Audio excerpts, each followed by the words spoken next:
Hello, Aquarius, and welcome. I'm Adriana. I'm a soul guidance coach, and I help you choose growth and the healing of your inner roots. I have an intuitive message for you today. We're going to look at your inner world as well as your outer world. Okay. Mother of Feathers, and then so 2 nines in this reading. 9 of Swords. On the inside, we have the 9 of Wands as well as the 6 of Wands. Okay. Even before we start getting into the details, I am feeling energy that is fighting against itself, that is conflicting. So, Aquarius, you've got some push and pull going on at the moment.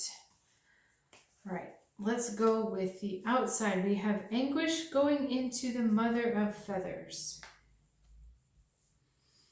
Where are you guys going with this one? Okay, give me a second here.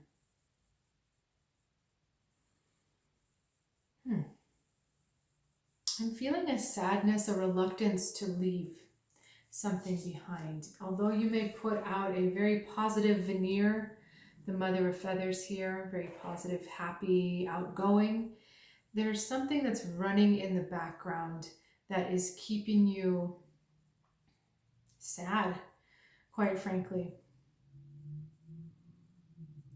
It seems to be,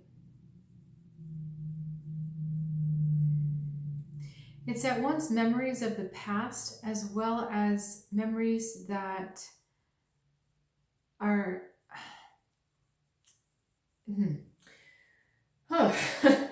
they came back in for some reason. You hadn't thought about these things for a long time, but suddenly they're coming back in and they're emotionally overwhelming. And they're flooding the system a bit, although you would never let on. You're not going to tell anyone that. But the more you were thinking about these past memories, the more we're coming in, the more it's flooding in. It's the attractive force. And the other thing is, the more you're choosing to not pay attention to them, the more come in. So the more you are that kind of sunny, happy, everything's fine, nothing's wrong, the more you're saying that to yourself, the greater you're feeling these old memories come back. And so there's a stronger tension between what you're feeling and the mask you're having to wear so that you don't betray these feelings. You also feel a little bit on shaky ground with these feelings because you know they're from the past and you know that the memory is done, the situation is done. And so there's kind of not sure why it's coming back in and not even sure if you feel the way you feel about them anymore. It's cloudy. I keep seeing this attic that is cobwebby, but also it just feels confused. It feels very confused in there. Okay, let's see what's going on the inside. Okay, inner world, we've got conflict and victory.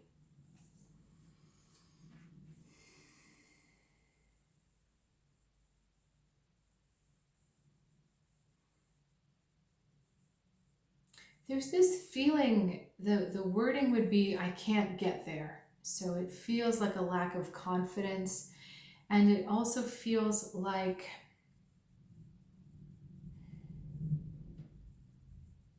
it feels discouraged. It just feels like not motivated to make it happen, not believing you can make it happen. Part of it is because your energy is diverted here. So rather than moving yourself forward to the position of power where you can truly triumph over this shadowy stuff that's coming up for you, it seems as though you're choosing to engage your energy in sparring with others, fights with others, and standoffs. And the other interesting thing is that some of this is also occurring in the arena of your mind, where you're making up situations, maybe where you overanalyze what someone said, or you worry too much about what they did. But all of it is processing in a way that is taking you off of your power. Okay, so let me ask where we're going with this. Okay, I'm going to pull another 2 cards for you. A lot more. Okay, more fire. Father of feathers. So we have the father and the mother. So we've got a feathered pair, a fine feathered pair. We also have the enlightenment. The enchantment card, Ace of Pentacles. All right.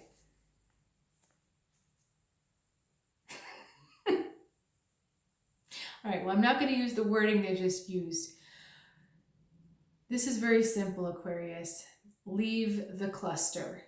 Just leave it, okay? Drop the old junk, drop the cobwebs, drop the regrets, drop all of that. It's not going to be resolved by ignoring it or overprocessing it. So what we need to do is leave it, drop it, and shift your focus to Ace of Roots, enchantment.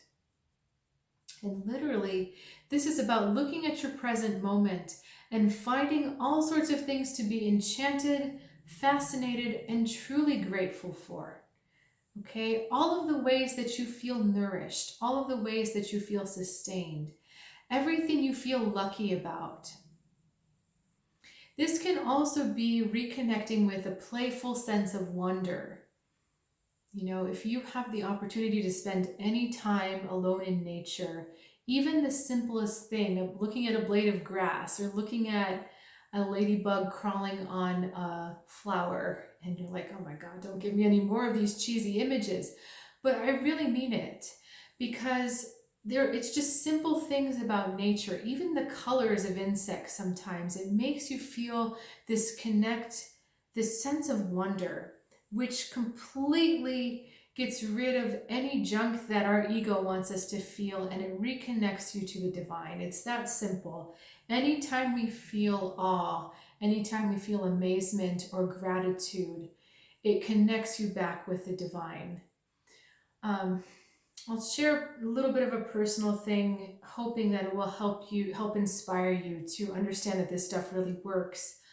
I had a very, shall we call it, intense conversation with my partner. And of course it happened before bed. And of course neither one of us had eaten. So you can imagine how intense and hangry we both were.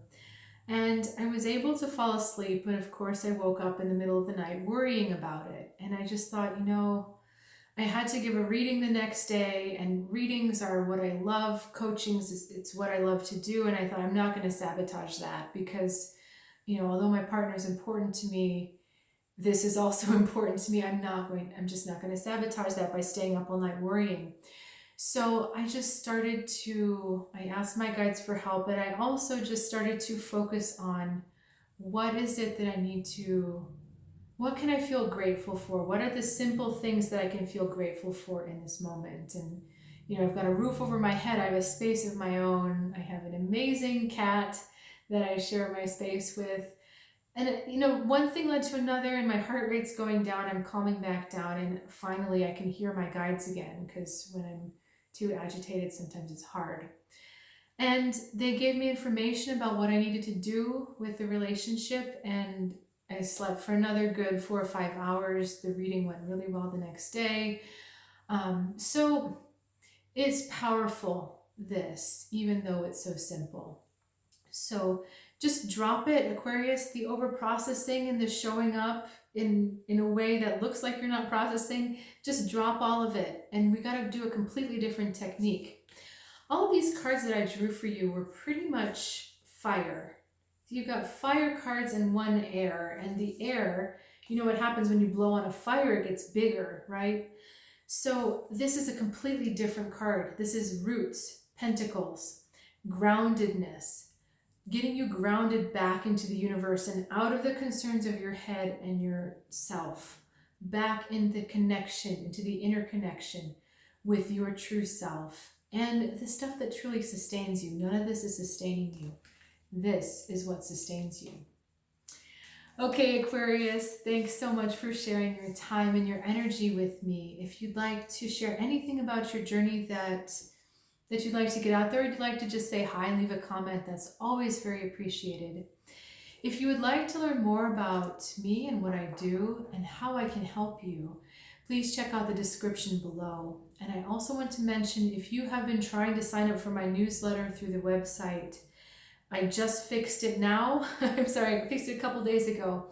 It should work for you now. So if you'd like to receive my monthly newsletter, just head over to my website, and I'll look forward to seeing you next time right here.